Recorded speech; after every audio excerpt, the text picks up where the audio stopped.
Jangan lupa like, komen, dan subscribe channel YouTube TVRI Bengkulu dan nyalakan lonceng notifikasinya.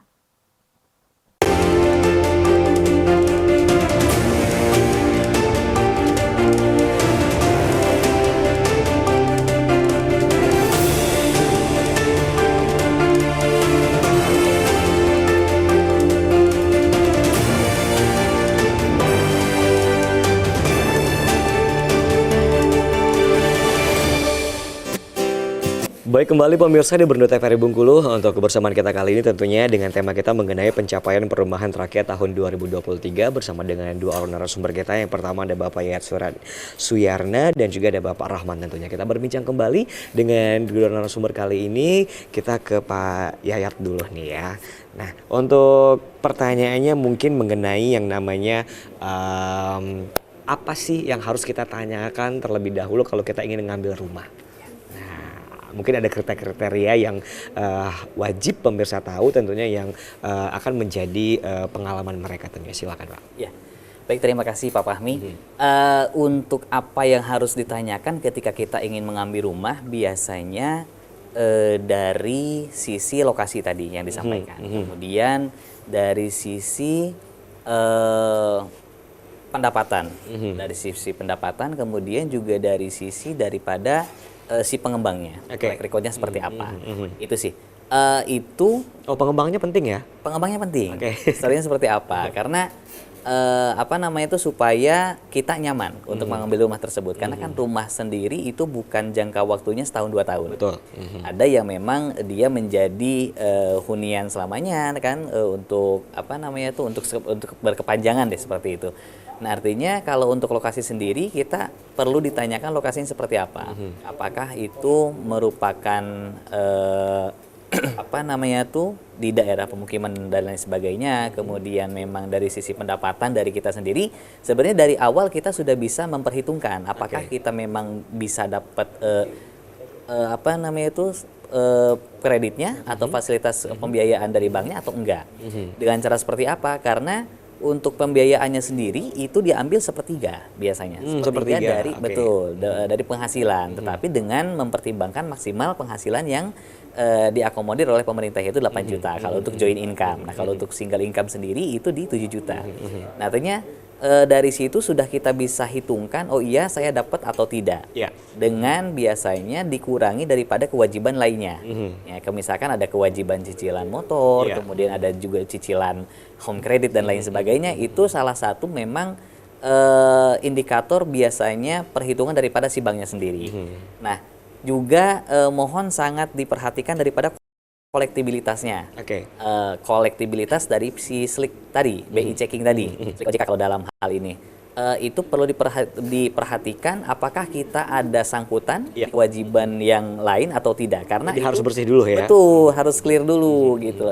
Kalaupun misalkan memang ada tunggakan, itu bisa kita lunasin terlebih dahulu. Barulah kita bisa mengajukan kembali. Nah, kemudian dari sisi lokasi tadi sudah disampaikan, dan juga dari sisi pengembang, historis pengembang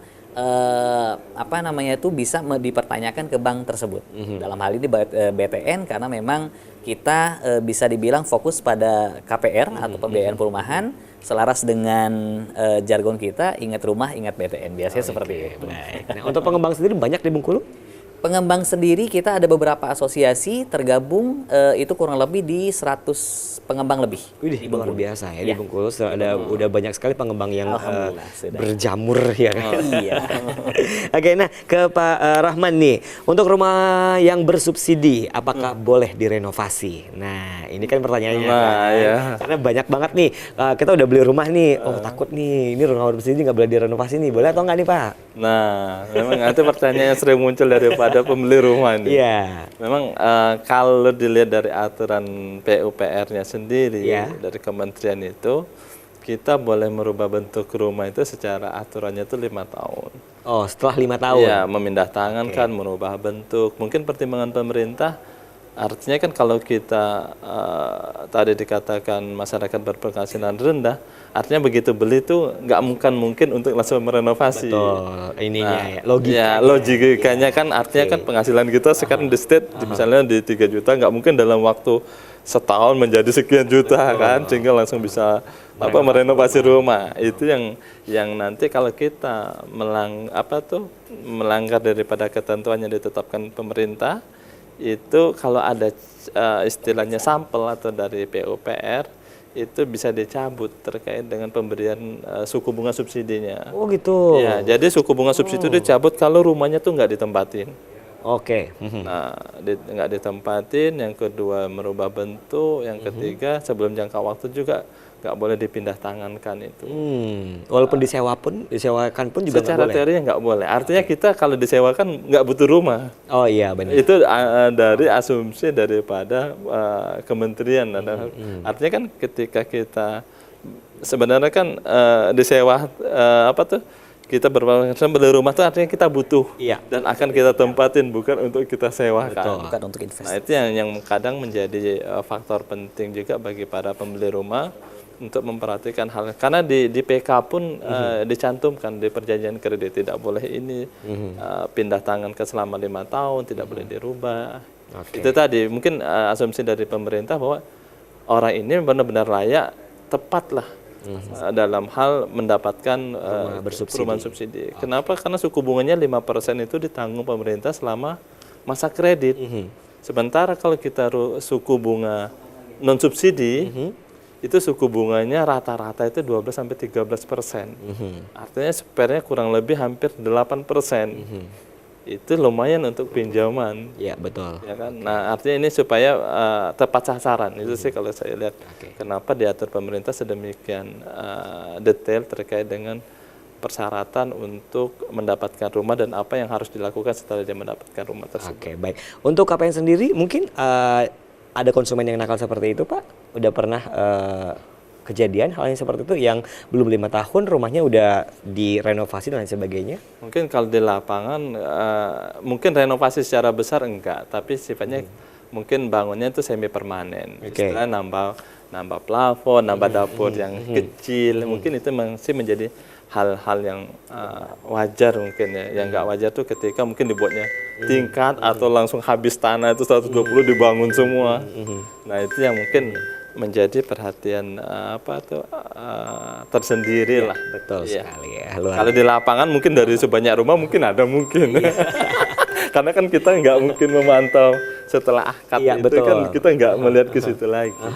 Mungkin setelah perjalanannya, mungkin biasanya sih kebanyakan mungkin ya setelah setahun 2 tahun mungkin juga. Tapi kalau yang baru begitu akad sebulan dibangun itu saya rasa belum pernah ada. Oke, baik. Kita ke Pak Yayat nih. Nah, untuk perumahan subsidi ini kan banyak sekali di Bengkulu sekarang lagi berjamur-berjamurnya tentunya ya. Nah, ada beberapa perumahan yang mungkin ditunggu sama pemiliknya. Ada juga perumahan yang terbengkalai. Itu penyebabnya apa sih kebanyakan rumah yang terbengkalai di perumahan-perumahan yang bersubsidi saat ini? Penyebabnya sendiri sih Pak Fahmi, kadang dia pindah tugas Pak Fahmi. Seperti itu. Kemudian juga daripada ketidakterhuniannya sendiri, biasanya itu pindah tugas tadi sih Pak Fahmi. Kemudian ada memang dia sudah beralih. Artinya beralih tadi yang memang seperti yang disampaikan pimpinan, kita tidak bisa memantau full 100% daripada yang sudah dilaksanakan akad. Nah, memang ya mungkin di lapangannya ada saja mungkin yang memang pada praktiknya ada yang oknum lah misalnya seperti ya. Ada oknum yang memang sudah diperjualbelikan dan lain sebagainya. Mungkin seperti itu sih Pak. Oke, baik. Kita akan jadikan terlebih dahulu, nanti kita akan berbincang lagi tentunya pemirsa. Tetap bersama kami di Berndu TVRI Bengkulu.